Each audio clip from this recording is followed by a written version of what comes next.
All right, let's get right into it. We're going to talk about the real rules of wealth. The stuff they definitely don't teach you in school.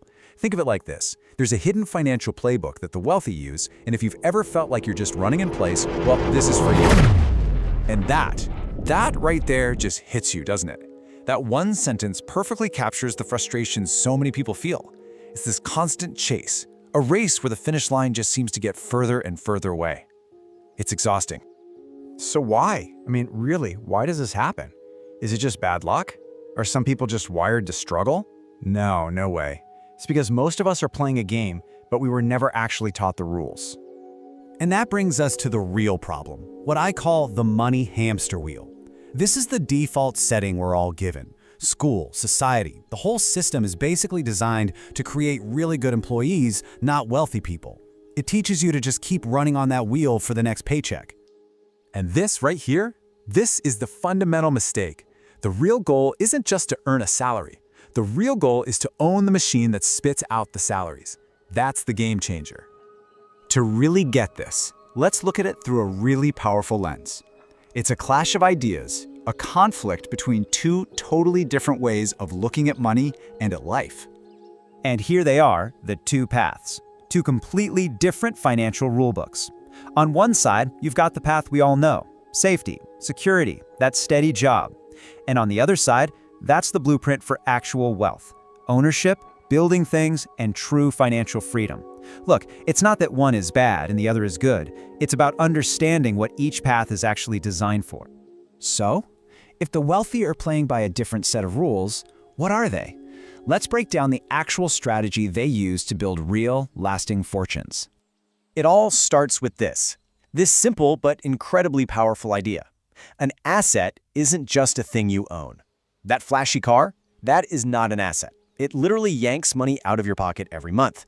A real asset, like a rental property or a good stock, actually puts money in your pocket. And here's where the two paths really split. This is the difference in action.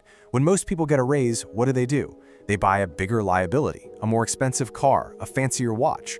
When the wealthy get more income, they buy another asset. It's such a simple choice, but you repeat that choice over and over and the gap between the two becomes massive.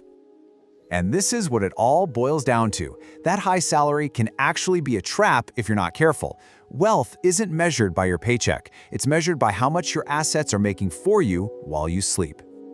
And hey, this isn't just some theory. The data backs it up. Studies from books like The Millionaire Next Door prove it. They discovered that most self-made millionaires, they're not the people you see with the crazy lifestyles. They're disciplined, almost boring savers and investors who are just playing the long game.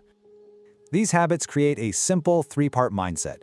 It's the core programming for wealth. First, you've got to live below your means. That's the foundation. Second, save aggressively. And I mean make it a real priority, not just what's left over. And third, invest that money wisely. Put it to work in things that make more money, whether it's stocks, real estate, or your own business.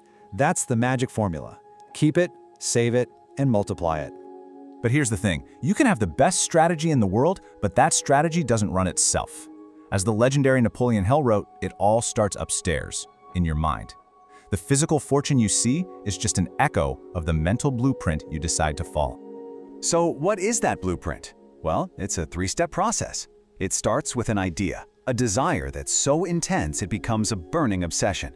Then, you have to see the end goal with crystal clarity. And finally, you have to apply that relentless discipline to execute, day after day, no excuses. But, and this is a huge but, just as your mind can build you an empire, it can also be the very thing that burns it to the ground. There are these powerful psychological glitches, kind of like viruses, working against you. The first and biggest enemy is just plain old fear. Fear of losing money, fear of what other people will think, fear of taking a risk. This fear is paralyzing. It's what keeps people stuck on the hamster wheel because it feels safe even though it's slowly destroying their future. And then, on the flip side of that coin, you've got its evil twin, greed. Greed is what makes you chase those get-rich-quick schemes. It makes you take dumb risks and make decisions based on emotion. So if fear stops you from ever starting, greed will make sure you don't finish. Taming these two emotions, that's like the final boss battle of building wealth. So when you put it all together, you see what's happening. Building wealth isn't just about outside rules and strategies. It's also about mastering your own internal psychology. And when you understand that, well, that's when the power is finally back in your hands. And so this is the question you have to ask yourself. Are you going to keep running the default program, just working for that next paycheck? Or are you ready to install a new way of thinking, take some smart risks, and start building something that's actually yours? Because here's the most important thing to get from all of this. It's not about winning the lottery. It's not about getting some lucky break. That is not how real, lasting wealth is built.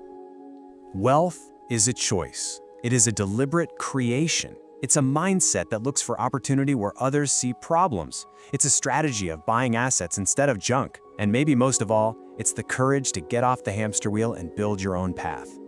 The choice, as always, is yours.